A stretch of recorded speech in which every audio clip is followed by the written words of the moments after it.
This is my first video, and we're going to talk about the first 90 days as a startup CFO, critical priorities and quick wins. You have just landed your dream CFO role at a hot Series A startup.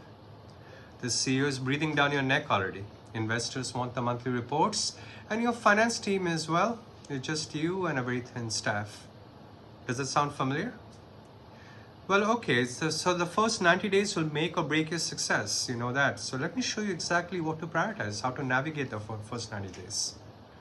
I'm Hindol Datta, and I've worked with a number of finance leaders, operational leaders, to navigate those crucial first 90 days.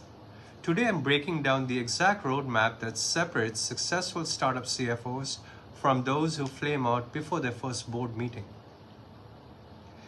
And I think it's very crucial to break it down into three different components. So what I'm going to do is I'm going to talk about days 1 to 30, which is more on the foundation and assessment.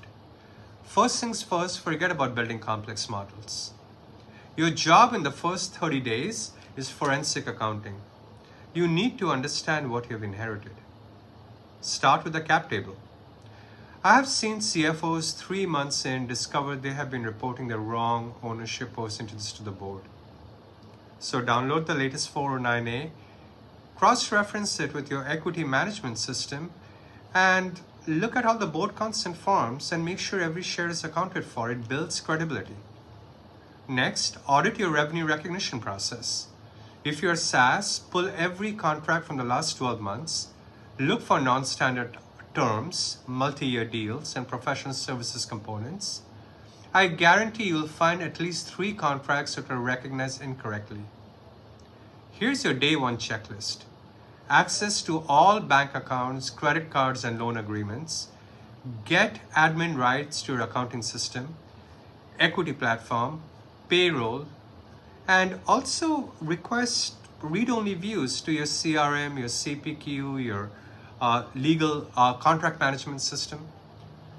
And one pro tip, schedule a 30-minute coffee chat with every department head as well. You're not just learning the business, you're building the relationships that will save you when things get tough. So let's move on to day 31 to day 60. What will you be doing? Focus on systems and processes. Month 2 is all about building your machine. Your biggest quick win? Automate your monthly close.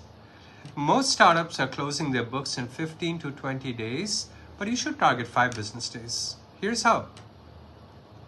You set up your automatic bank feeds, you implement approval workflows for expenses, and create standard journal entry templates. Build your first real board package. Don't overthink it. Start with the fundamentals. What are the fundamentals? P&L versus budget, cash flow statement, build a 3-statement model. Build your monthly metrics dashboard, include the burn rate, include the runway, the ARR growth, the customer acquisition costs. Those are fundamental metrics. This is also when you tackle your first budget versus actual variance analysis. If you're more than 10% off on any major line item, you need to understand why and communicate it proactively. It could be a budgeting issue, it could be the issue of reality hitting us. Set up your weekly business reviews with department heads. Marketing should report on CAC and pipeline. Sales gives you bookings and conversion rates. Engineering will provide headcount plans, major project timelines, product rollouts. Then you slowly move to part 3, days 61 to 90, our final phase. This is all about strategic integration. Your final month is about becoming a strategic partner, not just a numbers person. Build your 13-week cash flow model. This isn't optional, it's survival. Model your worst case, best case, and most likely scenarios. Include the seasonality payment delays, include the large expenses or the non-recurrent expenses, create your hiring plan dashboard, and map every planned hire to budget, showing the impact on cash flow, and build the approval gates based on revenue milestones. Most importantly, prepare for your first board meeting presentation. Practice your story, practice your story, practice your story. Where you've been, where you are, and where you're going. Board members smell uncertainty from a mile away. Your 90-day presentation should show what? The financial health summary, the key process improvements that you have implemented along the way, the risks and mitigation strategies for future, and your strategic priorities for the next quarter. Quick wins that really impress the board and how you position it. Here are the 3 quick wins that will make you look like a rock star.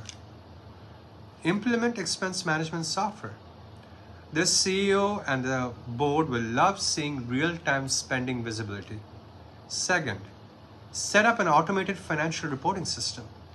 Nothing says professional CFO than having board metrics ready by the 3rd or 4th, maybe the 5th business day of the month after close. Third, create a simple dashboard showing days of cash remaining. Update it weekly and share it with the leadership. This single metric will drive more disciplined spending than any budget.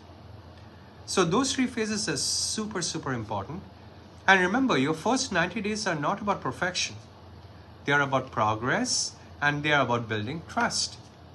So the important takeaway is to focus on the fundamentals, communicate transparently about what you find, and always lead with solutions, not just problems. Your startup chose you for a reason. Now go, prove them right. I'll follow up with more videos down the road in efuturescfo.com.